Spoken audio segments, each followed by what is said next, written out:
It's Friday, y'all. Dexter Henry here, host of the NBA Exchange. And as usual, a lot going on in the association, including the Clippers doing what they always have been doing throughout the playoffs, getting another Game 3 win. Also, Kevin Durant doing what he does on Twitter, sniping at people, now including an NBA legend.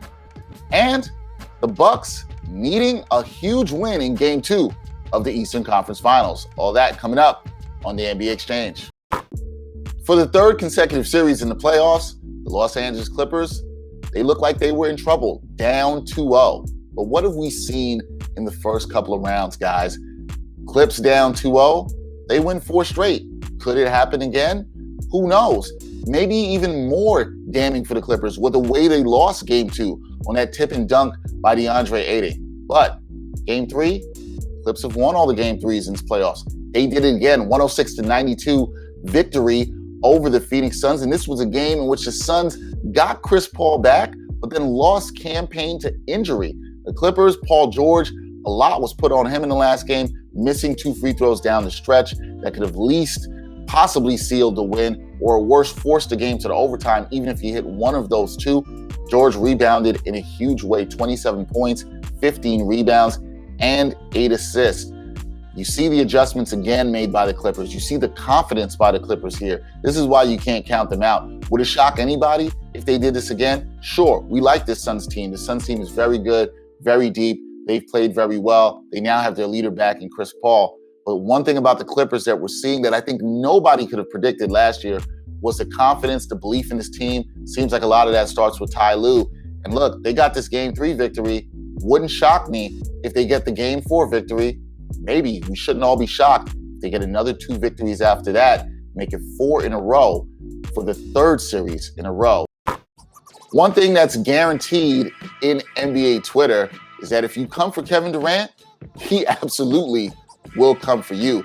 Kevin Durant now involved in a beef, a feud, whatever it is that you want to call it, with NBA legend Scottie Pippen.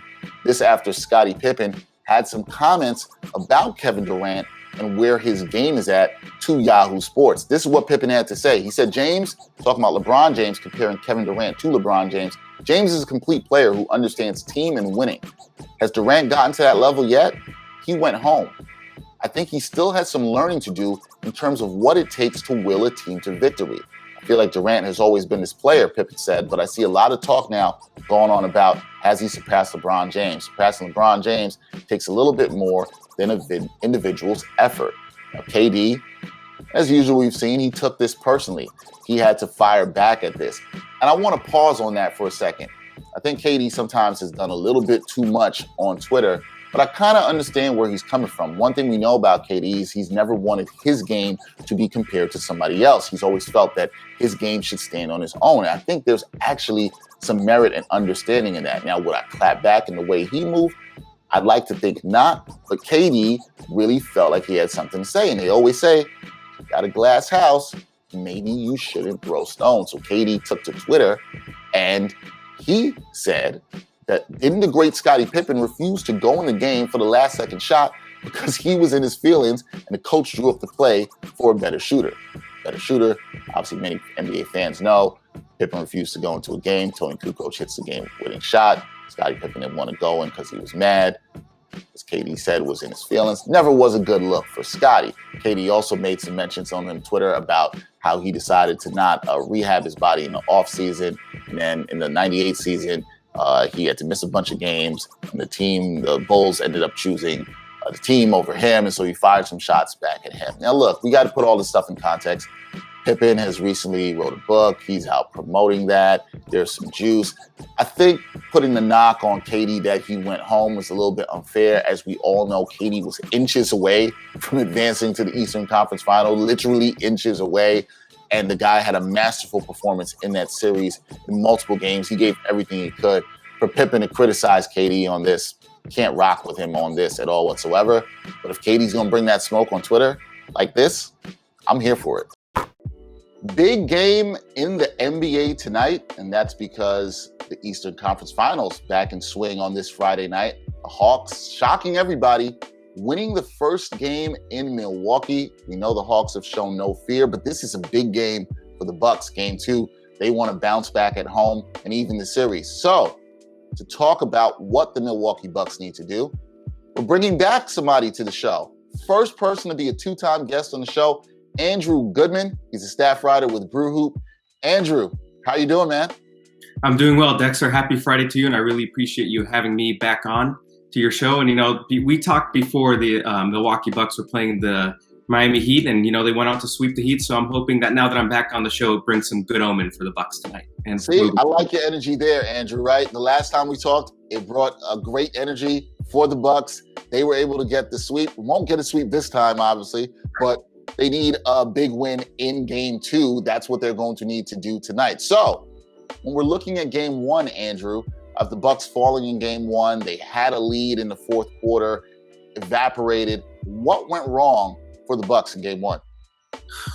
When you talk about what went wrong, I think there were a few things. Second quarter, I'm going to look at the first half, starting the second quarter. The Bucks, I believe they were up 38-29. They had a decent lead. Trae Young was on the bench, and then Coach Mike Budenholzer went to Jeff Teague. The Bucks are a little depleted at the guard with Dante DiVincenzo suffering a season-ending ankle injury in the first series against the Miami Heat. So they really don't have the guard depth. He substituted in Jeff Teague, and no disrespect to Jeff Teague, he has carved out a very solid career in the NBA.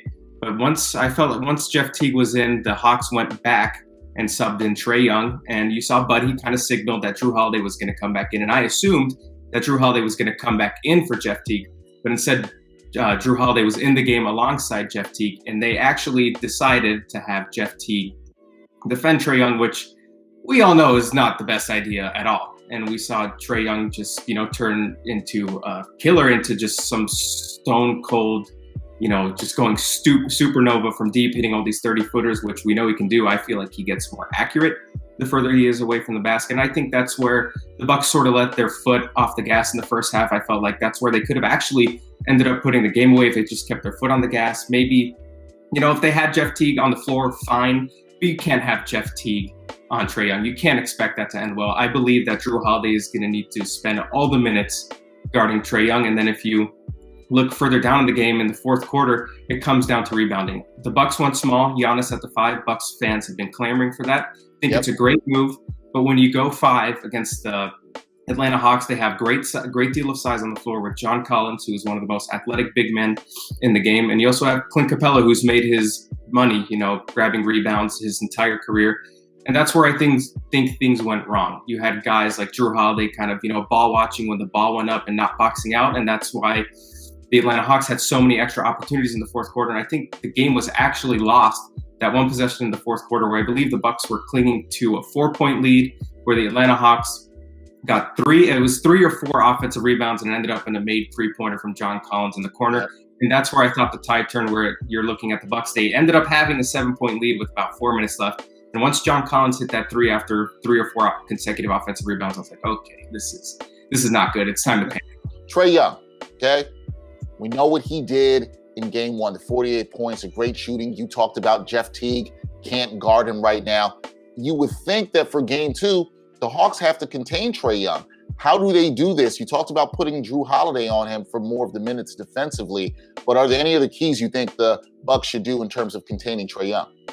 I think when you look at the Bucks overall, I think they're fine letting Trae Young get his buckets, which for me, I don't really think that's necessarily the best of strategies. But if you let Trae Young get his, you must contain the other guys. And you saw the Bucks, they did that, well in the first half, but the second half, once you're letting teams get second chances in the postseason, it just all goes by the wayside. So for me, I think you can actually run a drop coverage against the Atlanta Hawks. But for me, you can't have a drop coverage against Trae Young and have, Brook Lopez essentially drop to under the basket, because Trae Young, the floater is not an easy shot to hit. But I believe that Trae Young is one of the few, if not only, guys in the NBA who makes a floater for him is basically a layup. So an adjustment I would like to see is if they're running a drop again tonight in Game 2, I would like to see Brook, whoever is the big on the floor, not necessarily drop as far down to the basket, maybe midway up in the paint, and sort of make Trae Young make a decision. Is he going to have to make a pass in midair? Is he going to have to shoot a floater over a 7-footer in Brook Lopez, who I believe did a great job in that 7-game series, essentially all playoff long defending the rim? They're just going to have to make Trae Young make some decisions. You can't you just can't give Trae Young an open lane. We saw that in game one. It was just, all of these floaters were pretty much uncontested. Granted, he was making some of these crazy passes, but for me, when it comes to containing Trae Young, it starts with the drop. You're going to need to not drop as far back. And also, I believe when the Bucks went small in the fourth quarter, they had Giannis at the 5. Great news. When Giannis was switched onto Trae Young, it didn't look like Trae Young had any interest at all driving to the bucket on Giannis, given his size and length.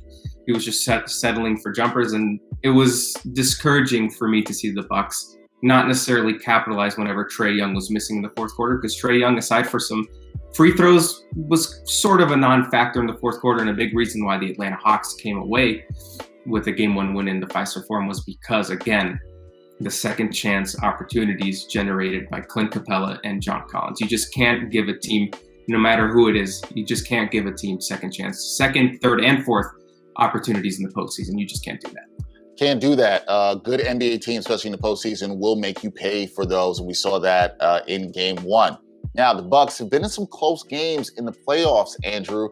Some that have actually gone into their favor. We could consider Game 3 against the Nets. You spoke about Game 7 as well against the Nets.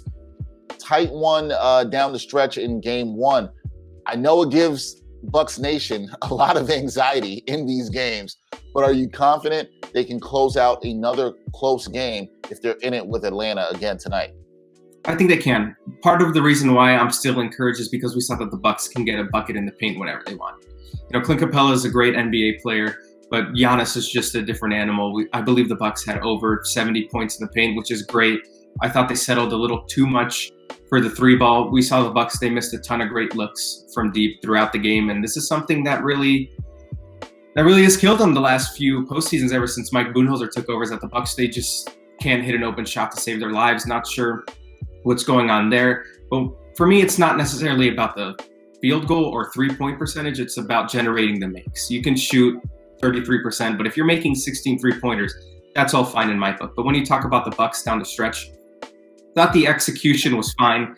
They ran a lot of 2-man game between Jrue Holiday and Giannis as a screener and a roller, and it resulted in some alley-oops that the Atlanta Hawks really had no idea how to defend. And I actually thought that one of the last possessions that the Bucks had offensively down the stretch, where Jrue Holiday was driving on the baseline, he kicked it out to Pat Connaughton, who had a good look at a 3. Just couldn't go. It was a good look, but he also had PJ Tucker wide open in the corner. Easy for me to say on my couch to just kick it back out to PJ Tucker, but it was a good look. It was a good play. And, the last play that they ended up having, it was a dribble handoff for a 3-pointer for Khris Middleton. Got a good look at it. Just couldn't get a convert. Khris Middleton, just couldn't buy a bucket in Game 1, which was, discouraging, but we've seen Khris Middleton struggle in Game 1s before, and, his highs are really high and his lows are super low. But when you talk about the Milwaukee Bucks closing a tight game, I believe they can do it, but they're going to have to stick to their bread and butter.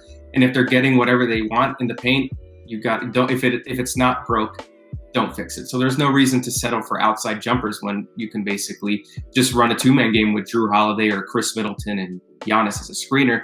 If that's working, there's no reason to abandon it. So I want to see the Bucks in Game 2, if it is a close game, just keep on driving it in the paint, driving it down Atlanta Hawks' throat, because they've proven in Game 1 that they really don't have anyone that can stop Giannis. And when I also believe that when the Hawks have either Bogdanovich or Gallinari on the floor, they need to expose that matchup. We saw Gallinari just get blown by multiple times. Even PJ Tucker, crossed him up. Yes. He missed the reverse layup. It was super ugly, but he got to the basket. And Bogdanovich is essentially playing on one leg. We know he's dealing with a pretty serious knee injury from what it looks like, carrying over from the Hawks series. It doesn't really look like he's very mobile out there. So I also want to see the Bucks exploit that, mismatch. You have two guys who aren't labeled as good defenders, and you just need to take advantage of that. The Bucks haven't proven that they're great at hunting mismatches, but when you have someone who's playing on one leg, you got to take advantage of that. Got to try to exploit the mismatches. You talked about that 2-man game, especially with Giannis. We saw those great alley-oops on the pick and roll in the fourth quarter. You're right, sort of went away from that down the stretch, although they had some good looks. You spoke about Khris Middleton, Andrew. He's had a disappearing act in some games. One game really good, other game we don't see him. He hasn't really played well the last 2 games for the Bucks in terms of shooting. He hasn't shot the ball that well. Are you concerned about Khris Middleton? And how important do you think it is for him to step up in game 2? What's odd here is when you talk about the Bucks' big three of Jrue Holiday, Giannis, and Middleton, it seems like 2 of the 3 will always play well, but they never get all 3 clicking at the same time. And for me, my biggest concern from this is you get 33 points from Jrue Holiday, who offensively, did all he could. I thought Jrue Holiday was a little disappointing on the defensive end, got blown by Solomon Hill, was also sleeping on the boards, got crossed up off the court by Trae Young on that shimmy. That was just a great move by Trae. But when you have 33 points from Jrue Holiday, who I'm not sure will score more than 30 again in this series, and you lose, it is discouraging. The fact that he even got you 33 even gives you an extra reason to believe that this is a game that you should have taken. But we see Khris Middleton, his highs are high and his lows are lows, as I said. Really struggled shooting the ball. I thought Brooklyn did a great job defending him. Bruce Brown basically, said nothing easy to him. Thought Khris Middleton responded well in the fourth quarter and in overtime of game 7. Didn't really see that carry over into game 1 of the Hawks. He had some mid-range makes in the fourth quarter, which was encouraging. I thought maybe that he was going to, take matters into his own hands from there. He just couldn't get it going. And this is a good matchup for him. He's going to be defended by Kevin Huerter. Kevin Huerter is a good player, but I just don't think Kevin Huerter can really stay with Khris Middleton. Khris Middleton has the size and the length advantage over him. So I would really like to see the Bucks make a concerted effort of getting Khris Middleton going early in game 2. Just have him hit some shots, get some layups, some easy looks, maybe a floater, off the baseline. Just get him some easy buckets to, raise his confidence level as the game goes on. Because when Khris Middleton is on, he's on. But when he's off, he's off. And it seems like whenever Khris Middleton is off, I'm not going to say he quits, but you can just definitely tell that he's a different player on both ends of the floor when he's missing shots. Yeah, they're going to absolutely need him, which brings us to the final question. You talked a lot about what you think the team should do and the energy they need to bring for tonight's game 2. What are some of the keys you think for the Bucks to walk out of the Fiserv Forum with this series knotted at 1? Easy. Rebound, rebound, and rebound. If you look at the final numbers, I believe the Hawks and Bucks both got the same amount of offensive rebounds, but the Hawks ended up winning the rebounding battle by, I believe, 5 or 6, which isn't too big of a disparity, but it's all about the timing here. It is essentially all about the timing. You can't be giving up offensive rebounds in crunch time, which is what proved to be the Bucks' Achilles heel here. So if they can rebound the ball better, do a better job of boxing out just basic basketball principles, I'd feel more confident. But furthermore, they're just going to have to hit their open shots. And if they're not going to hit their open shots, then I'm not really sure that they can win the series, because we saw that the Atlanta Hawks, they played some great defenses throughout this postseason. The Knicks are no slouches defensively, and so are the Philadelphia 76ers are also another elite defensive team. So when you talk about the Bucks, I really like what they did offensively. They manufactured some great looks, thought they moved the ball around well. There were some possessions where I thought the ball just stuck around. They settled for too many threes. It just comes down to making your open shots. And if the Bucks aren't going to convert on their open shots, I'm not really sure what else they can do, because they are manufacturing those looks, and it all comes down to execution, where if they're not executing on these open shots, it's going to be tough against this Hawks team that can beat you in a plethora of ways. It all comes down to execution. Doesn't all come down to tonight, but tonight's a big game for the Bucks. They will look to win game 2, try to even this series before it shifts to Atlanta. That's Andrew Goodman, staff writer for Brew Hoop. Check out his work. Andrew, hopefully for you and Bucks Nation, it's not that anxious tonight in game 2. Hoping for better days. And like I said earlier on the show, since I'm on this show tonight, I said Bucks in 5, and I'm going to stick to my guns here, and I think the Bucks will end up winning the next 4. I thought game 1 is sort of a wake-up call that they needed to make some adjustments, and I'm confident, even though they lost game 1 and technically lost home court advantage. Bucks in 5. You heard it from Andrew Goodman. Andrew, thank you for joining us on the NBA Exchange. Thank you for having me on your show. Really appreciate it, Dexter.